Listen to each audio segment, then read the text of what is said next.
विश्वं दर्पण दृश्यमान नगरी तुल्यं निजान्तर्गतं पश्यन्नात्मनि मायया बहिर्बोधभूतं यथा निद्रया या साक्षात् कुरुते प्रबोधसमये स्वात्मानम् एवाद्वयं तस्मै श्रीगुरुमूर्तये नमः। इदं श्रीदक्षिणामूर्तये वसुदेवसुतं देवं कंसचाणूरमर्दनं देवकी परमानन्दं कृष्णं वन्दे जगद्गुरुं नारायणं नमस्कृतं नरं चैव नरोत्तमं देवीं सरस्वतीं व्यासं ततो जयमुदीरयेत्। ओम। इस वीडियो में 40वां श्लोक चल रहा था ना, 40वां श्लोक वो भी पूरा नहीं हुआ। हम अधिष्ठान की बात कर रहे थे ना, अधिष्ठानम है, अधिष्ठान की बात कर रहे थे। मतलब अधिष्ठान मतलब होता अधिकम स्थानम अधिष्ठानम। रज्जु अधिष्ठान है और सर्प अध्यस्त है। रज्जु कहती है सर्प बाधित हो जाता है, हैं?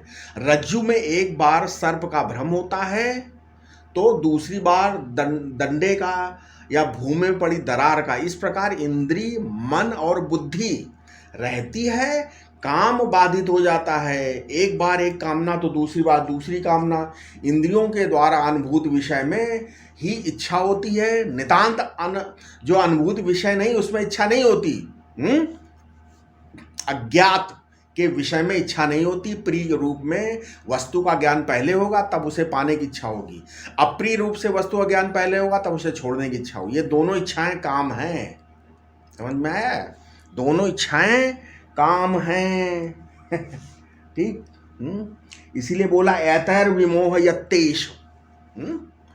एष काम कामः, ये काम जब वृत्ति में आता है तब सविषय होता है। काम आभास भास से नहीं होता, यह साक्षी भास से है। ठीक है, घड़ी आभास भास से है, घड़ी पृथक है और मैं देखने वाला उससे पृथक हूं। ऐसे काम नहीं देखा जाता। मुझ में काम है, यही अनुभव होता है। इस अनुभव से क्या लाभ है? ठीक है। जाने हूं जे छीझई कछु पापी, मतलब जानने से ये दोष दुर्बल हो जाते हैं। प्रतीति के क्षण के अतिरिक्त काम नहीं होता, इसलिए काम स्वप्नवत है। ये इंद्रियों से प्रकाशित होने वाला नहीं है, यह तो कार्यगम्य है। कार्य से इनका पता चलता है। इसलिए ये जो है इन कार्य से इनका पता चलता है। ठीक है। अब ये काम अज्ञात से अटपकता है। बोलते अदर्शनादापत्या पुनश्च दर्शनम गदा। मतलब ये काम अज्ञात से आप टपकता है और फिर अज्ञात हो जाता है। ये इंद्रिय मन बुद्धि के द्वारा विमोहित करता है, स्वयं सामने नहीं आता। लिखा ना, जैसे ज्ञानम आवृत्य विमोहयति देहिनम विमोहयति। मतलब यदि आप अपनी बुद्धि मन इंद्रियों में काम को स्थान न दो तो आपका ज्ञान नहीं ढकेगा, ऐसा समझिए। ठीक है। आत्मा काम से मोहित नहीं होता, देहाभिमानी मोहित होता है। काम को पहचानो, ये ज्ञान का आवरण है। ज्ञान आपको ही होगा, ज्ञान के आश्रय आप हैं। आप पर काम पर्दा डालता है। आत्मा सुख स्वरूप है, इस तथ्य पर काम पर्दा डाल देता है। तो लगता है सुख तो फूल में है, सुख को फूल प्रकाशित करता है। अर्थात फूल स्वयं प्रकाश, फूल सत्तावान, फूल सुख स्वरूप लगने लगा क्योंकि आपका ज्ञान ढक गया है। फूल सुख प्रकाश एवं सत्ता वाली वस्तु सच्चिदानंद बन गया। किंतु जब आप भूखे प्यासे किसी प्रिय से वियुक्त होते हैं तब ये फूल आपको सुख देता है। ठीक है, तब ये फूल आपको सुख देता है। आप एक परिस्थिति विशेष में हो तभी फूल आपको सुख देगा। आप परिस्थिति विशेष से आबद्ध न हो तो आपको फूल में मतलब सुख नहीं मिलेगा, न प्रकाश न सत्ता ही। सुख सत्ता प्रकाश तीनों के आधार आप स्वयं हैं। आपको कामना ने पराश्रित कर दिया है, इसने आपके ज्ञान को ढक दिया है। समझ में आया? काम प्रेरित इंद्रियां कहती हैं हम जो बनाती हैं, जैसा बनाती वही ठीक है। मन कहता है हम जिसे प्रिय मानते हैं वही प्रिय है। बुद्धि कहती है उसकी प्राप्ति का उपाय ये उपाय है। इन सबके कहने से देह रूपी रथ पर बैठा देहाभिमानी मोहित हो जाता है। कभी कभी तो विवेकी भी मोहित हो जाते हैं। कामना आवेश होता है, ठीक है, तो धर्म समझ में नहीं आएगा, ठीक है। और दरिद्र, कुरूप, वृद्ध, रोगी कुछ नहीं दिखता उस वक्त, काम अंधा बना देता, विमोहयति अत्यंत मोह में डाल देता है, ठीक है। इसलिए कहा गया देहिनम मोहयति कदाचित विवेकी नामपि देहिनम मोहयति इति विमोहयति, ठीक है। भगवान शंकराचार्य ने अपने भाष्य में लिखा है, अब तुम्हें ज्ञात हो गया कि काम क्रोध कहाँ रहते हैं, तो इनका नियमन जरूरी हो गया ना।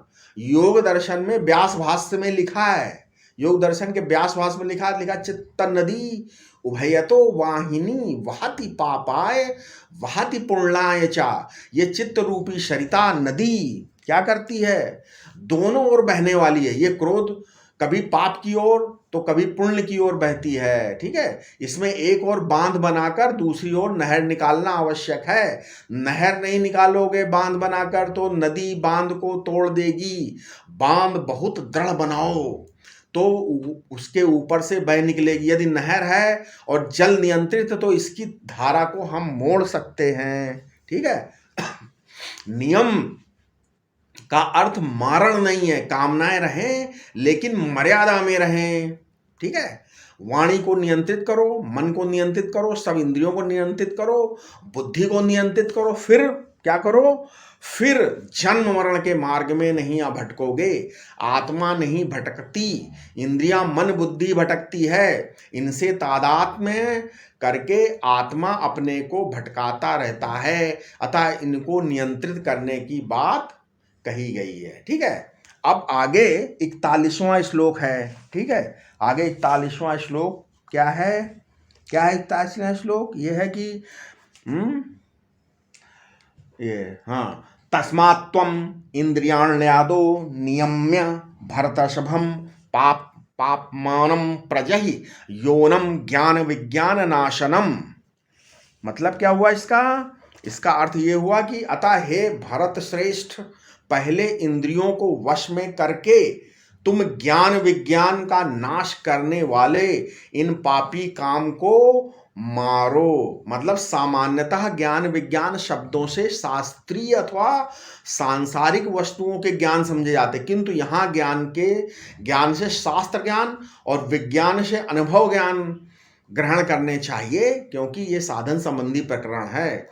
यहाँ कामना का प्रसंग है और उसकी प्रबलता दिखाई गई, इसलिए कामना को ज्ञान विज्ञान का नाश करने वाली कहा गया। वास्तव में तो तत्व ज्ञान का नाश नहीं होता, हाँ, कामना ज्ञान विज्ञान को उदय नहीं होने देती, ठीक है, यही उसका नाश है। कामना का नाश उपासना के बिना नहीं होता, अतः उपासना की बड़ी आवश्यकता है। विचारवान की उपासना क्या है, नाम रूप का बाध उसकी उपासना है, उसे निरंतर इसी का अभ्यास करते रहना चाहिए, ठीक है। विचारवान की उपासना। बाध किसे कहते हैं? बाध का नाम होता है, अर्थात नाम रूप की अप्रतीति को बाध नहीं कहते, अपितु उनके मिथ्यात्व निश्चय को बाध कहते हैं। जो नाम रूप है ये मिथ्या ऐसा निश्चय हो जाए उसको बोलते हैं बाध, ठीक है। मतलब ये चीज कैंसिल हो गई। बोधवान किसी वस्तु का नाश नहीं करता, बाध ही करता। जैसे रस्सी में सांप के भ्रम की निवृत्ति करने के लिए सर्प का बाध ही किया जाता है, ठीक है ना, उसे लाठी से नहीं मारा जाता है। इसी प्रकार स्वरूप का ज्ञान होने पर देहादि प्रपंच का बाध ही होता है। देहादि में कोई परिवर्तन नहीं होता, केवल उसके मिथ्यात्व, ठीक है, केवल उसके मिथ्यात्व का बोध रहता है, बस इतना ही होता है। मतलब क्या हुआ कि अब इसमें क्या है, अब ये अब तस्मात इसमें आएगा। जैसे तस्मात, क्योंकि तुम्हारी इंद्रियों को, तुम्हारे मन को, तुम्हारी बुद्धि को जो तुम्हारे रहने के स्थान है उन पर काम ने अधिकार कर लिया है, इसलिए क्या करना है, इसलिए जो है बोलते ना श्री रघुवीर धीर हितकारी, मैं कई कहाँ विपत्ति अति भारी, मम हृदय भवन प्रभु तोरा, तहाँ आई बसे बहु चोरा, है ना, ऐसा है ना। इस काम ने तुम्हारे भवन पर अधिकार कर लिया है, अंत है, और अंदर की बिजली बुझा दी। ज्ञानम आवृत्य, घर के स्वामी को मूर्छित विमोहयति कर दिया, विमोहयति कर दिया। बहुत लोग आते हैं, पूछते हैं कि महाराज ये बताइए कि ऐसा कोई उपाय बताओ जैसे काम क्रोध बने भी रहें और ईश्वर भी मिल जाए। बहुत लोग गृहस्थ लोग हैं या बहुत सारे लोग चाहते हैं कि काम क्रोध बने भी रहे। ऐसा उपाय नहीं है कि काम क्रोध बने रहे और ईश्वर भी मिल जाए। मैंने कहा भाई तुम्हारा प्रेम तो काम क्रोध से है, तुम उन्हें बनाए रखना चाहते हो। ये तो रहे ही, साथ में कहते हो कि ईश्वर से कि तुम भी आके रह जाओ, है ना, मतलब ये भी रहे और ईश्वर भी रहे। प्रेमी काम क्रोध के हों और इनके रहते रहते ईश्वर आ जाए तो उसका स्वागत करने को प्रस्তুत हो। ऐसे घर ईश्वर आया नहीं करता। ठीक है, भरतर्षभम, भरत ने इंद्रियों को वश में किया था और ऋषभ देव ने भी। तुम तो इनके वंश में श्रेष्ठ हो, इस वंश में बड़े बड़े कामजयी पैदा हुए हैं। ठीक है, ज्ञानेन भरतीत ऋषभा, मतलब ऐसे वंश में जो अपने ज्ञान को उससे प्रकाशित करता है वो ऋषभ सर्वश्रेष्ठ है, जिसमें पालन पोषण की विशेषता हो वो भरत। अर्जुन तुम, ठीक है, अर्जुन तुम क्या करो, तुम तो ज्ञान युक्त एवं पालन पोषण दक्ष असाधारण हो। तुम्हारे लिए काम को जीत लेना कठिन नहीं है। ठीक है, आदो इंद्रियाणी नियम में, पहले इंद्रियों का नियंत्रण नियमन करो, जिससे विषय का भाव होने पर भी अपना ज्ञान किसी विषय में ना अटके। तुम अर्थात जिसमें कर्म करने की इच्छा है, जो दुख को मिटाना चाहता है, जो लौकिक और पारलौकिक सुख पाना चाहता है, वो ये हमारा कर्तव्य। इस प्रकार अपने में कर्तव्य का आरोप करने से कर्म इच्छा होती है। मतलब इयम सुखम छादयतीति इच्छा, जो अपने स्वरूपभूत सुख को ढक दे उसका नाम इच्छा। आदो आदानमापि, ठीक, आदो आदानम आदि, मतलब किसी वस्तु से ग्रहण करने का जो प्रथम क्षण है वो आदि है। अब भगवान शंकराचार्य कहते हैं पूर्वमेव श्रवणात् मननात् निदिध्यासनात् पूर्वमेव काम विजयात् पूर्वमेव, मतलब श्रवण से मनन से निदिध्यासन से, श्रवण से मनन से निदिध्यासन से और काम विजय से भी पहले आदो, माने मन में काम की निवृत्ति तो पीछे होगी, पहले तुम इंद्रियों को नियंत्रण करो। बहुत सारे दूसरे टीकाकारों ने कहा आदो मोहनाथ पूर्वम, काम तुम्हें मोहित कर ले इससे पहले ही इंद्रियों को नियंत्रित कर लो। ठीक है, मनोनियमनात् पूर्व बुद्धि नियमनात् पूर्वम, मन का नियंत्रण करने से पहले बुद्धि का नियंत्रण करने की बात करने से भी पहले इंद्रिय नियंत्रण, मतलब मन और बुद्धि वश में नहीं है तो कोई हानि नहीं, पहले इंद्रियों को वश में करो। ये धर्म साधन का प्रारंभ है। ठीक है, विचारक का कहना यदि हम शुद्ध विचार करने लगे तो अशुद्ध विचार नहीं उठेंगे, और अशुद्ध विचार नहीं उठेंगे तो अशुद्ध इच्छा भी नहीं होगी, अशुद्ध इच्छा नहीं होगी तो अशुद्ध कर्म भी नहीं होंगे। प्रेमियों का मत है, देखो अभिन्न प्रेमियों का मत है, उपासकों का क्या मत है, हम मन से भगवान को प्यार करते हैं, फलता बुद्धि भी भगवान की ही विचार करेगी। ऐसी अवस्था में इंद्रियां कोई भी काम ऐसा नहीं करेंगी जो भगवान को अप्रिय हो। भगवान अनुचित कर्म अनुचित भोग से प्राप्त नहीं होते, अतः वे स्वयं छूट जाएंगे। समझा है। अब स्वामी अखंडानंद बोलते थे, एक बार जो है बोले मैं एक फक्कड़ महात्मा जी के पास गया, साथ में एक और सज्जन महात्मा थे। वो सज्जन ने महात्मा से पूछा, फिर महात्मा ने उन सज्जन से पूछा क्या तुम सिगरेट पीते हो? बोला हाँ। उन्होंने स्वीकार किया पी। तो महात्मा ने कहा तुम अपने भीतर बैठे भगवान को धूप देते रहते हो। उन्होंने उसी दिन से धुआं पीना छोड़ दिया। ठीक है, धर्म की दृष्टि से देखो तो धर्म विरुद्ध शास्त्र विरुद्ध कर्म नहीं करना चाहिए। ठीक है, लेकिन कर्म इंद्रियों से होते हैं, अतः पहले इंद्रियों को नियम में लाओ, कर्म और भोग में बंटवारा करके इनमें से निषिद्ध का त्याग कर दो, इससे आधे विषय छूट जाएंगे। ठीक है, अब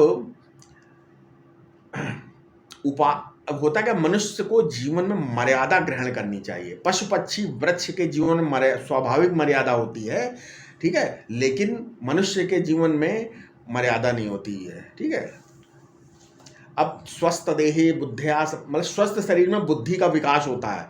एक ने क्या बोला, एक ने आवेश में एक दिन 1 लाख रुपया दान कर दिया, दूसरे दिन मांगने वाले आने लगे तो गाली देना, ऐसा आवेश उचित नहीं है। ठीक है, पहले इंद्रियों का नियंत्रण करो, खाना पीना, चलना बैठना, जागना, सोना, बोलना सब नियमित हो जाए ना।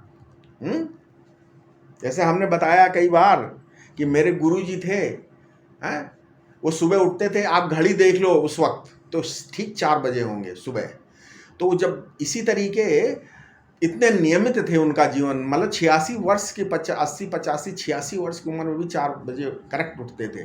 तो यहाँ इंद्रियों को पहले नियंत्रित करने को कहा जा रहा है। पहले विवेक को क्यों न ठीक किया जाए। ज्ञान विज्ञान नाशनम, बड़े बड़े विवेकियों को भी काम भैया पटक देता है, ये काम या क्रोध बहुत प्रबल होते हैं। यहाँ पर विवेक या मन की जो लगन है वो काम नहीं देती है। इसीलिए कहा गया है कि पहले इंद्रियों को वश में करें भाई। भले मन बुद्धि में काम रहे कोई बात नहीं, किंतु जो मुट्ठी में है उसको रोको पहले, जो सामने है। पहले ही मन बुद्धि हाथ में अगर आप सोचो पहले मन बुद्धि को कर सकते हो, लेकिन बहुत कठिन है। सरल मार्ग ये है कि पहले इंद्रियों का नियमन करें तो फिर मन बुद्धि। तो मनुष्य के विवेक पर काम नियमन छोड़ो तो काम उसे अपने वश में कर लेगा। ठीक है, ये प्रैक्टिकल बात है।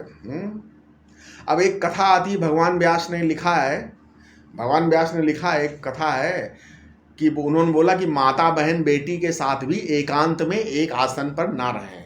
इंद्रिय समूह बलवान है, वे विद्वान को भी विचलित कर देते हैं। ठीक है, अभी ये श्लोक मनुस्मृति का भी है, महाभारत में इसे लेने पर व्यास जी के शिष्य जैमिनी ने आपत्ति की। व्यास जी के शिष्य जैमिनी, उन्होंने कहा ये क्या है, मात्रा, हाँ, स्वस्त्रा दुहित्रा, मतलब ऐसे है एक कि माता बहन बेटी के साथ क्यों। बोले भगवान व्यास से बोला उन्होंने कि ये गलत है, ऐसा नहीं है। महाभारत में ये सब शिष्य उनके महाभारत में ऐसा लिखा है।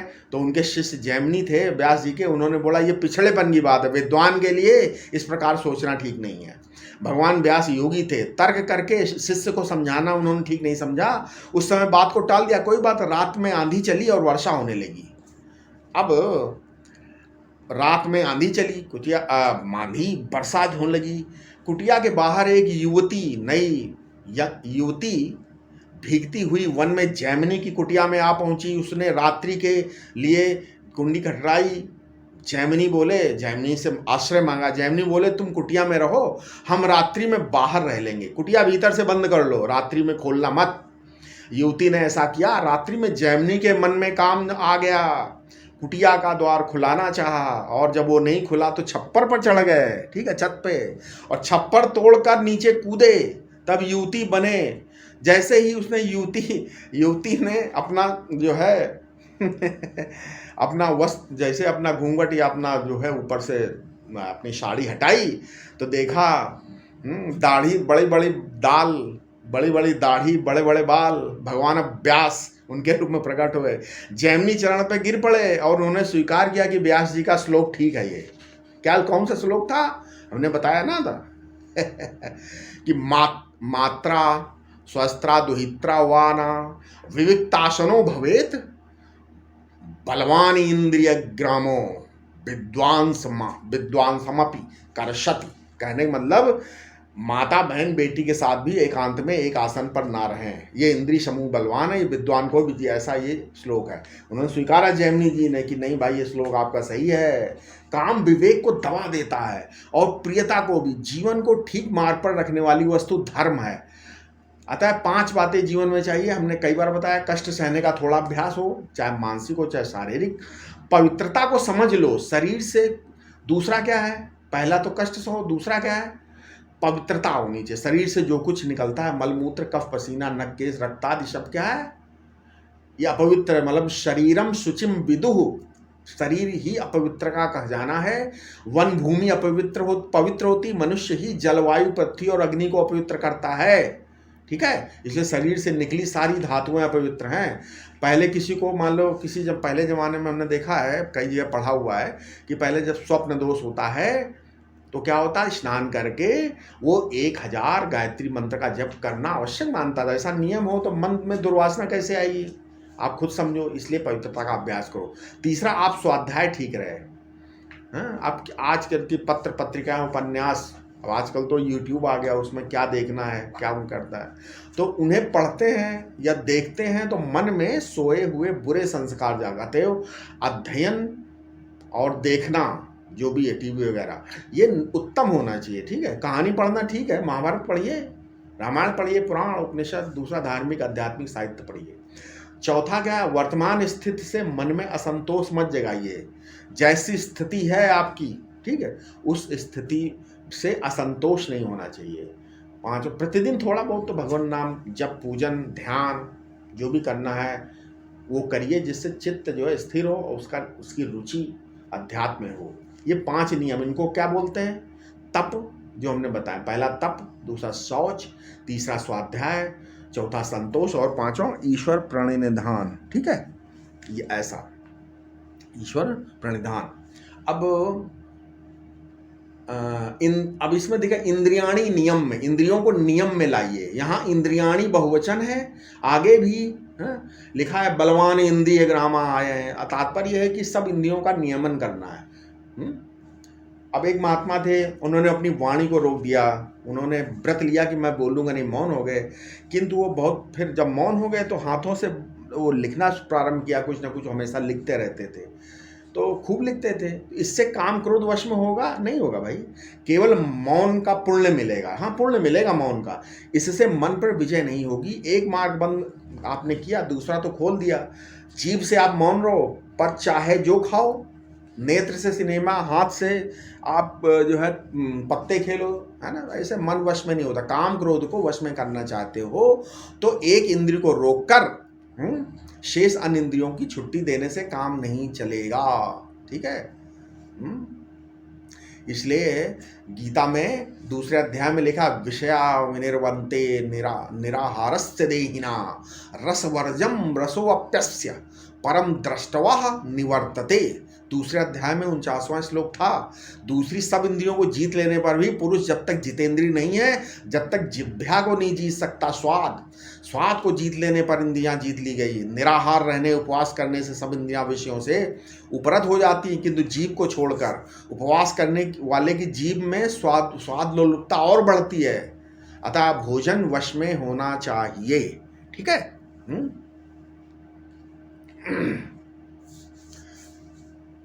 अब स्वामी खंडन बताते हैं कि ये एक बार स्वामी खंडन जी रामघाट गए। रामघाट अभी बुलंदशहर है, गंगा जी के किनारे। वहाँ एक स्वामी अद्वैतानंद जी रहते थे, विरक्त महात्मा थे बहुत। जब खाली नहीं बैठते थे, कोई न कोई काम करते रहते। कुछ ना काम होता तो जौ और चावल एक में मिला के रखे हुए थे, वो अलग अलग करते रहते। जौ चावल एक झोली में रखते थे, कोई काम नहीं तो जौ से चावल बीना करते, जौ अलग चावल अलग। ठीक है, ऐसे करते रहते थे।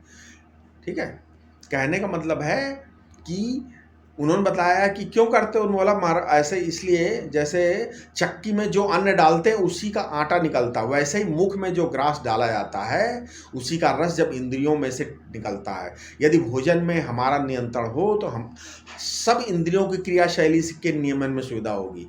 भोजन में नियमन नहीं होगा तो इंद्रिय नियमन कठिन होगा। पतितानाम ना पातकम, जिनका उद्देश्य ही भोग है उनकी बात भिन्न है, पर जो चाहते हैं कि अंतःकरण शुद्ध हो, परमात्मा का साक्षात्कार हो, उनके जीवन में क्या है, नियम आवश्यक। आत्मा का शुद्ध स्वरूप संविद है, उसमें न भोग है न आग है, ज्ञान में न चिपकना है न उष्णता है, न काम है न क्रोध है। काम क्रोध द्वैत मूलक है, आत्मा अद्वैत तत्व है। काम क्रोध नित्य शुद्ध बुद्ध मुक्त स्वरूप में सहज नहीं है, ये आगंतुक है, आने जाने वाले हैं। ठीक है। नरक के 3 द्वार हैं जो जो जो तो आत्मनाश करने वाले हैं, काम क्रोध और लोभ। इसलिए इन तीनों को त्याग दो अर्जुन। ठीक है। नरकस्य इदम द्वारम, अतः ये नरक के द्वार हैं। ठीक है, ऐसा।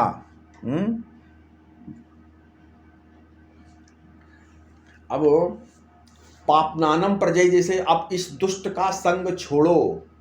समझ में आया? पापनानम प्रजहि, पापनानम प्रजहि। बुद्धि से परे आत्मा का ज्ञान होने पर काम मारा जाएगा। इंद्रिय निग्रह से काम का परित्याग होगा, उसका भस्मीकरण आत्मज्ञान से ही संभव। काम का त्याग पहले और मारना पीछे, ये बड़ा दुष्ट है। संग का प्रभाव बहुत अधिक पड़ता है, इसलिए बोला है बरु भल बास नरक कर ताता, दुष्ट संग जनि देई विधाता। ठीक है। तो मनुष्य जैसे लोगों में उठता बैठता है, जैसे लोगों की सेवा नौकरी करता है, जैसा बनना चाहता है वैसा बन जाता है। भोग मन में होते हैं, कर्म बाहर होता है। कर्म साधन है, भोग फल है। अच्छे या बुरे, विहित या निषिद्ध कर्म से हम एक तो पाप पुण्य करते हैं, दूसरे भोग पाते हैं। भोग सुख या दुख रूप होता है। पाप रूप कर्म का मन में भोगा जाने वाला, ठीक है, पाप रूप कर्म का मन में भोगा जाने वाला क्या है? भोगा जाने वाला फल है, दुख है, ठीक है, दुख है, फल दुख है। और पुण्य रूप कर्म का मन में भोगा जाने वाला फल सुख है। हम पाप या पुण्य रूप कर्म बाहर करने में स्वतंत्र हैं, है ना, पर मन में सुख या भोग हमारा स्वतंत्र नहीं आता है। जहां हमारा स्वतंत्र है वहीं हमें पाप पुण्य लगता है। भोग प्रारब्ध का दिया होता है, ये मानो। भोजन आया प्रारब्ध से, वो यज्ञ का प्रसाद भी हो सकता है, मांस भी हो सकता है, उसे खाने में स्वतंत्र है। प्रसाद खाने से पुण्य होगा, मांस खाने से पाप। लेकिन मन में सुख दुख में इन किसी भी को भी हो सकता है। मांस को खाकर भी मनुष्य पश्चाताप कर सकता है, और प्रसाद खाकर भी उत्तम स्वादिष्ट भोजन न करने से पछता सकता है, ठीक है। प्रारब्ध में तीन बातें हैं, बोले सती मूले सद्विपाको जात्यायुर्भोगा, योग दर्शन में आया है। तीन चीजें क्या? मूल अर्थात प्रारब्ध पर होने पर उसके फल से तीन चीजें मिलती। क्या मिलती? बताया। पहला जाति, दूसरा स्त्री पुरुष, मतलब जाति स्त्री या पुरुष, पशु पक्षी कीट लता ये सब योनि प्राप्त होती है। जाति, ये जाति भी दो प्रकार की होती है। आकृति व्यंग्या, ठीक है, जिसे आकृति देखकर पहचान लें ये मनुष्य है, ये पशु, ये पक्षी, ये वृक्ष। दूसरा उपदेश व्यंग्या, मतलब ये संस्कारजन्य, जैसे ब्राह्मण क्षत्रिय वैश्य आदि, ठीक है। आयु, तो पहला क्या मिला? पहला मिला जाति, दूसरा आयु, एक, ठीक है, आयु। कोई भी मान लीजिए एक मशीन बनी, एक कुछ भी बना या कोई मकान बना, उसकी आयु है, ठीक है। इसी प्रकार शरीर रूपी मशीन बनते ही निश्चय हो जाता है कि ये कितने श्वास लेगी। आयु की गणना श्वास से होती। और तीसरा भोग, तीन चीजें, जाति, आयु और भोग। कितनी सर्दी गर्मी इसे सहनी पड़ेगी, सुखाकार और दुखाकार परिणाम कितनी बार प्राप्त होंगे, मन में शोक सहने न सहने की कितनी शक्ति होगी। ये सब चीज़ें बोलते हैं प्रारब्ध से मिलती है। अब जो लोग कल्पना करते हैं कि हमसे चोरी बेईमानी प्रारब्ध, आप कल्पना, आप ये यहाँ ये सोच सकते हो भैया हमसे जो चोरी है बेईमानी है ये प्रारब्ध या ईश्वर करा रहा है हमें। अरे वे अपने प्रति ईमानदार नहीं हैं आप, क्योंकि चोरी बेईमानी अनाचार का हेतु दुष्काम मूलक कर्तृत्व है। सत्काम मूलक कर्तृत्व धर्म का हेतु होता है, अतः काम पर नियंत्रण करना चाहिए। काम से बचने के लिए ऋषि मुनि लोग अरण्यायन या सत्रायण हुआ करते थे, ठीक है।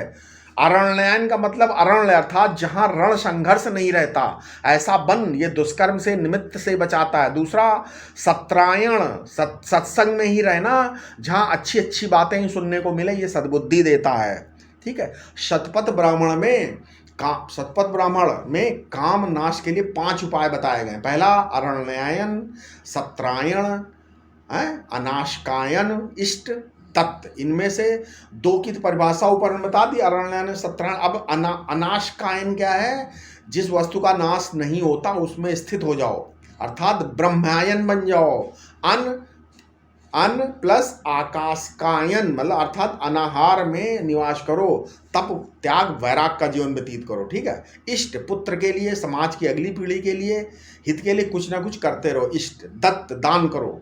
संपत्ति से ममता छोड़ो, जो कमाई करके संग्रह करते हैं उनमें ना भोगने की वासना रह जाती ना दान करने की, संग्रह बढ़ाने में ही उनका अभिमान तृप्त होता है। यह मनुष्य को धर्म विमुख करता है। आप पृथ्वी के समान दृढ़, जल के समान रस स्वरूप, अग्नि के समान दुर्धर्ष, वायु के समान गतिशील और आकाश के समान अपने को निर्लिप्त रखो। अपने को शरीर मत बनाओ, पंचभूत से मिलाकर रखो, तब काम क्रोध आप पर आक्रमण नहीं करेगा। शरीर से मिलाओ, आपके पंचभूत उसमें रख दो अलग अलग।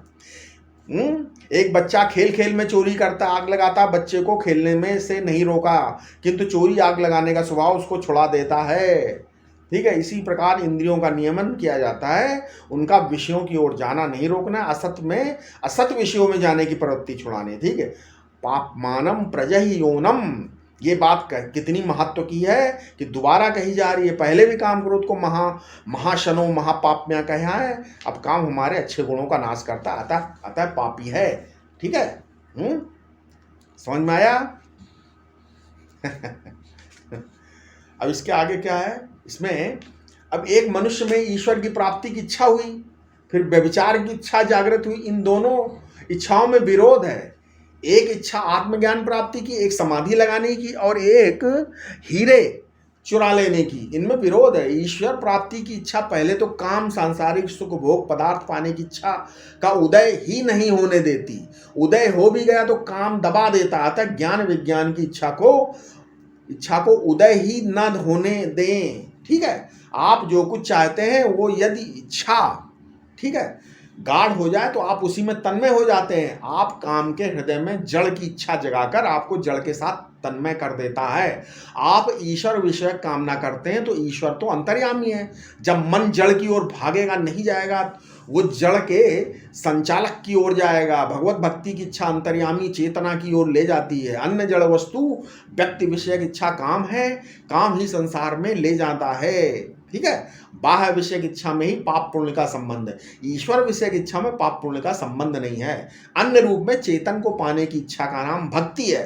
आत्म रूप में चेतन को पाने की इच्छा का नाम जिज्ञासा है। ईश्वर नित्य प्राप्त है, अतः ईश्वर विषय की इच्छा काम नहीं होती। ठीक है, अच्छा, जो अंतःकरण शुद्ध हुए बिना ईश्वर कृपा, सदगुरु कृपा या शास्त्र कृपा से ज्ञान प्राप्त कर लेते हैं, ज्ञान होते ही उनका अज्ञान तो मिट जाता है। पूर्व जन्म का ज्ञान हो और किसी कारण उसमें प्रतिबंध आ गया हो तो उस प्रतिबंध की निवृत्ति से ज्ञान हो जाएगा। जैसे वामदेव जी को गर्भ में ही रहते ही ज्ञान हो गया था। अब इसमें श्री मधुसूदन सरस्वती जी कहते हैं बिना वृत्ति के भी ज्ञान हो सकता है। और श्री सुरेश्वराचार्य जी का मत है कि केवल महावाक्य श्रवण से ज्ञान हो सकता है।